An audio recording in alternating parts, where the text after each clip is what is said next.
Hello everyone, God bless you. Welcome back to Traveler of the Wood.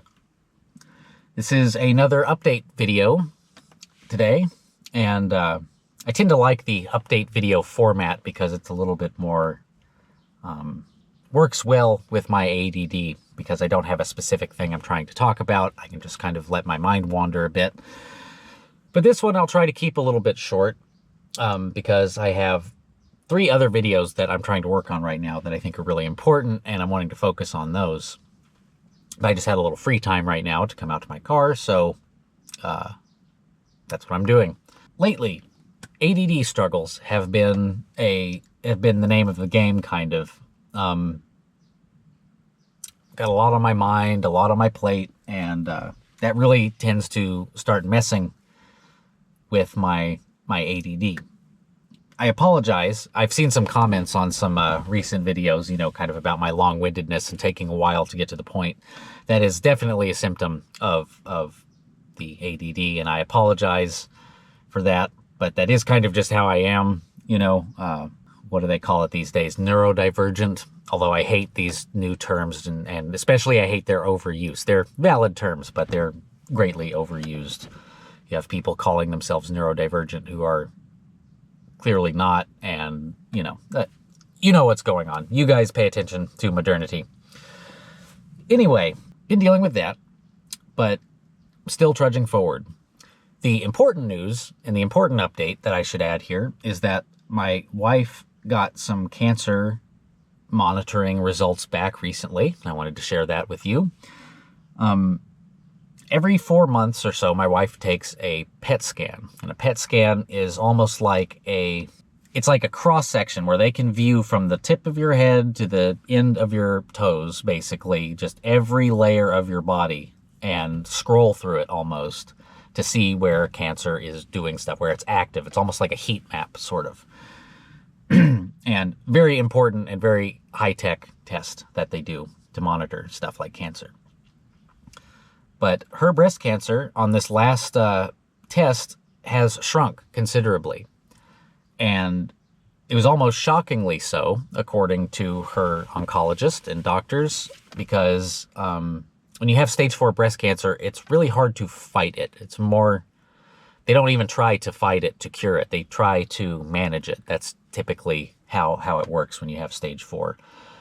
The goal is often just to treat and manage and keep you alive until the next breakthrough in technology comes out.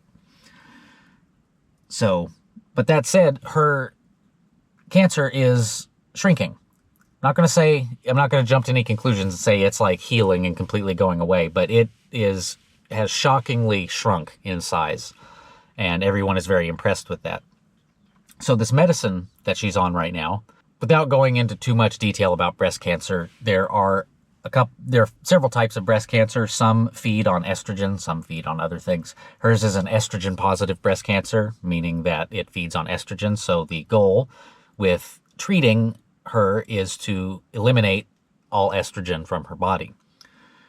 And if you are a female, or if you know a female, you know that estrogen is a very important part of female biological processes. And it's a very important part of their mental stability also. So if that's taken away, especially earlier than you would normally be put into menopause, or normally go into menopause, it's very difficult. And my wife really struggles with the medicine, but this medicine has the least amount of side effects from stuff that we have tried, and this one happens to be the most effective. So we're really grateful for that, and I deeply appreciate all of your prayers for this, because all I want is for her to be healed, but I know that it's not my choice, it's God's choice. So that said, when planning for the future, I kind of touched on this in my last update, but when you're planning for the future, it's really difficult to plan if cancer is involved, because on the upper end of possibility, my wife could have 5 to 10 years left, possibly even more. But 5 to 10 years is a pretty hopeful guess. And when that's the case, all of a sudden these long-term 30-year plans, buying a house, building, all this stuff, it's just that time window becomes much smaller, and that adds a lot of pressure to your thinking about the future. You want to get stuff done quickly. You want to start working on stuff. So I guess the lesson that all this has kind of taught me is that, if you're watching this right now and you have some goals and dreams for your life, you have to start on them now. You can't procrastinate. You can't wait, because you just never know what's going to happen, and you never know how long you're going to have on this planet, let alone anyone else that you'd be working with. So yeah, it makes it very difficult to plan for the future, but it makes it to where you eliminate all of the small kind of arbitrary things that you want to do, and you just focus on the serious thing that you want to do. And right now, for my wife and I, our serious goal is to make some sort of spiritual retreat center. I keep calling it a monastery because that's kind of how I look at it, but it's not going to be an Orthodox monastery. But I want to make a center that's a nonprofit, and possibly even just a donation-only place where people can come and escape modernity for a little while, recenter themselves, rejuvenate their soul among creation, and just spend some time, focusing on what matters.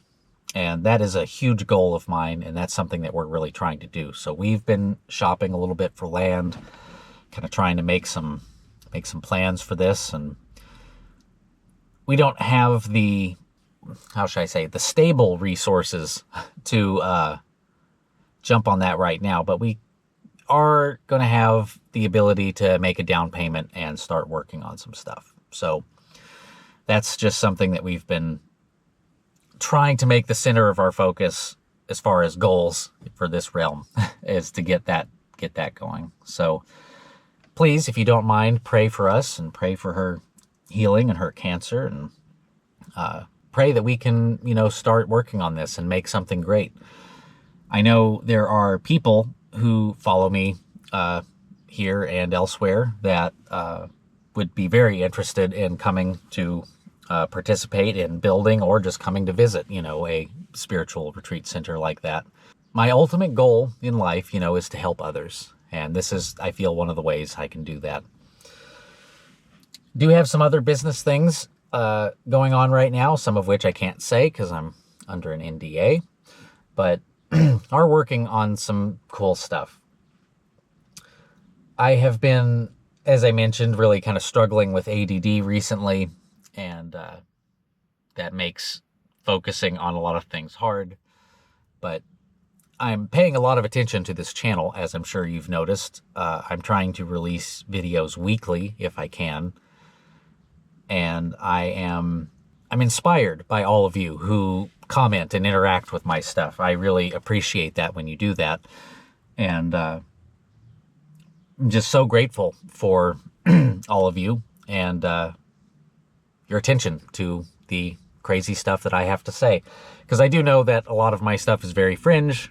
That's one thing I love about the internet, is that fringe ideas and fringe thoughts can be put out there in the philosophical marketplace.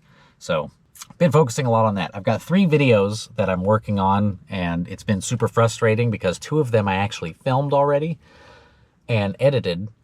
And then upon rewatching them, I realized they were a train wreck, and I'm going to have to redo them with a little bit more focus and intent. So those are going to be redone soon. Yeah, what else? I have been working on art recently a lot, and I've had some people ask me, what kind of art I make, and it's, you could say, abstract art. I make a lot of interesting things. I'm a very multidisciplinary artist. Lately, painting has been kind of high on my list. I just kind of went out on a whim several months ago and bought a bunch of canvases and was really feeling inspired to paint. So I started painting, and I started making some things, and I'll show some here on the screen so you can see kind of what I've been working on recently. yeah, it's been fun and relaxing, and it's been kind of meditative. It's a good way for me to focus and, focus my attention on something. But another type of art that I make is kind of a fusion of art and music, which is kind of difficult to explain to people sometimes, but it's something that's called pictographic music notation. It has a very mid-century kind of vibe to it, but essentially it is music notation that is more symbolic and more, I guess you could say, directional or something than it is actual notes. There are notes sometimes involved, but it's more designed to be interpreted by the performer. And I got really into this when I started studying pictographic music in my earlier days of being a musician, and started working on some of these. Some of them are real small, just little simple things, and some are more large scale, pictographic pieces that are like, poster sized or even bigger. Those are the things that I'm working on artistically right now. Yeah, I think they're beautiful. Anyway, I guess that's my update. That's all the stuff I've been working on. I deeply appreciate all of you. I know these update videos are not popular at all. They have the least amount of views of anything, I think, on my channel. But that's okay, because this is more just for me to document things. You guys are wonderful, and I hope that you have a wonderfully blessed and rich day filled with the good, the true, and the beautiful. God bless you.